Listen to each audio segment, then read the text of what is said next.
Hey guys, it's Wahima, but just call me Wah. Melanated. Welcome to another episode of Morning Tea where we sit in our sleepwear and discuss current events. Today's tea is Earl Grey Creme by Tavana Tea. Let's jump right into what happened last week. Alright. Last week was the last week that Michelle and Barack Obama lived in the White House, that Malia and Sasha roamed the halls of the White House, that Mama Robinson wrapped her hair with her curlers and her bonnet and laid her head on a pillow in the White House. It's bittersweet. I'm actually really happy that the first family made it through these 8 years. They gave up their lives, and I feel like it was all in service to this hateful country who disrespected them and Obama's legacy. I mean, just disrespected Obama's legacy by voting this man into office. Now, I actually have a theory. What would happen if we just stopped saying his name? What if we just called him the US president? What if we just stopped saying his name? I think he would go crazy. I think his whole thing is that he loves the news cycle. He loves seeing his name all over everything all the time. I think he literally lives on that. All he wants, good or bad, is for everyone to be talking about him. But what would happen if we as a collective, you as writers and bloggers out there, as humans, as people who are on Facebook and are on Twitter, who just choose to no longer write his name, just call him the US president, would he die? I think he would die. There's a lot of drama. Chrisette Michele being one of those drama that Black people are mad at her girl. Apparently she wrote some sort of letter. I don't recall seeing this letter that she wrote, Chrisette Michele specifically, about her singing at the inauguration. But girl, sing at the inauguration. You know I don't care. Far less people attended this inauguration. The MTA had some sort of report put out that the amount of fares or the amount of rides or riders they had the day of the inauguration in 2009 was 513,000 people. What they had 4 years later at Obama's second run was still 317,000 rides, whereas the weather was actually better for Trump's inauguration. Only 193,000 rides were shown that day. So, that's a little tea for you. Boop. So let's talk about this inauguration, and let's talk about Kellyanne Conway and her crazy ass outfit. She was it was like she was patriotic, she was partly British. Kellyanne Conway is so happy that she did this because she got him into office. And she's so proud of herself, and as a woman, I'm proud of her as well because she can spin anything. She's brilliant, she's the white Olivia Pope, as you've heard me say before, and she got this man to be president of the United States. So I need somebody to help deep condition her hair because her ends are terrible, and that bleach blonde, she needs to cut it off and start again. You know what I'm saying? She needs, some shea moisture to go up in there and help her out, to help with that hair, girl. Another thing was Melania's outfit was very Jackie O, and everyone is talking about Melania. She wasn't supposed to give Michelle the gift when she did, and blah blah blah. You guys, I'm going to be on the leave Melania alone train because Melania does not know. She did not ask for this. Trump did not have a conversation with her prior to him running for office. And if he did, it was just I'm going to run for president. And she was like, okay. She's just a trophy wife. She knows that. She knows her position as a trophy wife. She knows that all she has to do is stay looking good and go about into society. I'm sure they don't sleep in the same bed, and if they do, she doesn't let him touch her but once a month. You know what I'm saying? She married him, he married her, and they knew what they were getting into. Donald Trump has been married 3 times. He's married to the same type of woman. Same Eastern European woman. He's obsessed with them. And she knew what she was getting into. She did not know she was going to be the first lady. She doesn't even know what that entails. She barely speaks English. Stop expecting things from Melania. She didn't ask for me to be put in this situation. Her husband forced her into it, and now she just has to sit back and pretend like she knows what's going on when we all know she doesn't. So let's cut her some slack. I'm not cutting her no kind of slack, because if she were a black woman, nobody would be cutting her slack. Listen, I don't care if she were a black woman or whatever.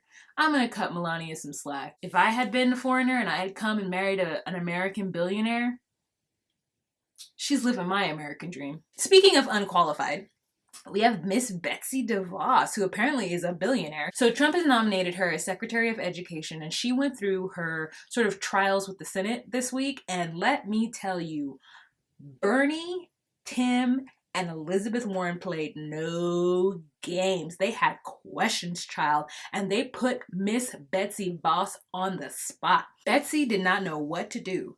They dragged her. They punked her so hard that, like, I felt bad for her. I was like, oh. Elizabeth Warren was like, okay, so what would you do in this situation, seeing as how you've never been to public school and you're a billionaire and your children have never been to public school and you've never actually had to take out any kind of loan. So what do you understand about what it's like for those students who have to take out loans? What do you understand? And she's like, well, I have people on my team who, and Miss Elizabeth Warren was not having it. She was like, you people on your team? So what you're saying is, when it comes to these sort of decisions, you can't make them because you're just gonna have somebody else on your team. You're gonna defer to someone else on your team. You're not, because, oh, okay, great. Bernie Sanders' questions to her were somewhere along the lines of, do you believe in equal education no matter what? So if you have a private school, a charter school, or a public school, do you believe that they all should be held to the same standards? And Betsy couldn't answer that question. She's like, whatever their standards are, they should be held to that. He's like, no. As Secretary of Education for the entire country, for the federal government, do you believe that if you have these different types of schools, that they should all fall under the exact same standards? And she was like, well, I think it's up to the states.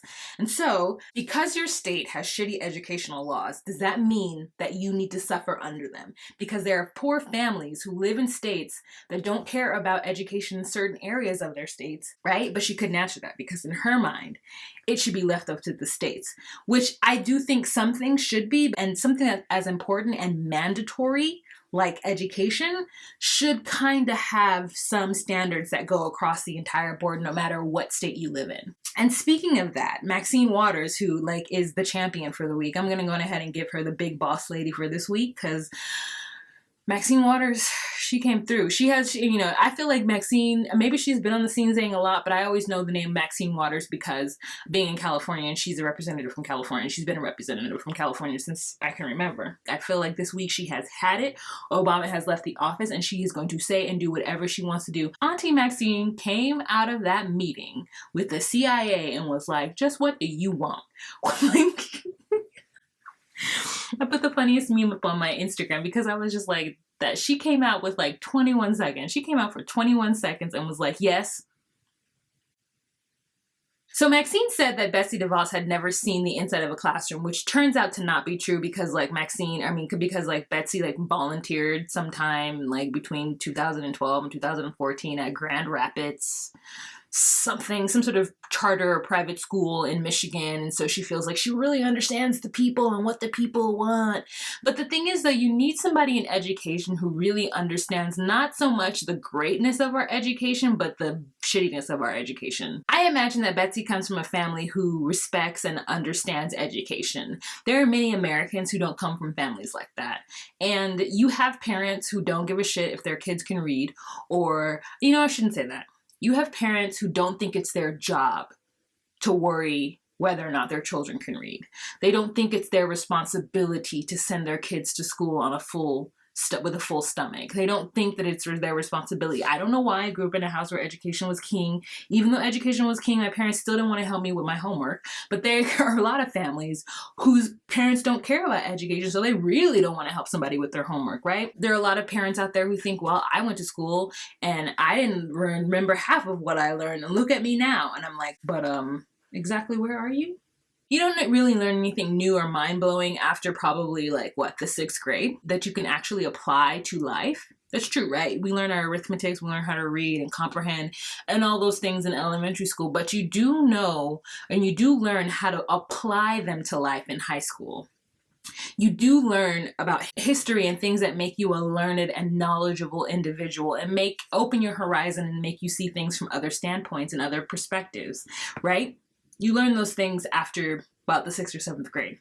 But there are people out there, and there are communities out there, and there are families out there, and there are counties out there, and there are educational systems out there that have all kinds of different levels of where that ends and where that begins. And there are a lot of kids who are leaving elementary school not learning how to read, not learning how to comprehend what they read, not understanding math and certain things that, maybe another county that has parents who are active in their children's education have. And so you have to have the teachers and the educators around around these students really be the ones that promote and support the kids through these times. And if you don't have that, if you don't have somebody who understands truthfully that there are people out there, that there are parents out there who don't necessarily have their kids' best interests in hand when it comes to education, that you need to think that it can't be on a state-to-state basis, because you never know what is valuable in those areas. And we want all of our kids, for the sake of our country, to be as smart and as intelligent as we can get them, because we want to keep our scientists here.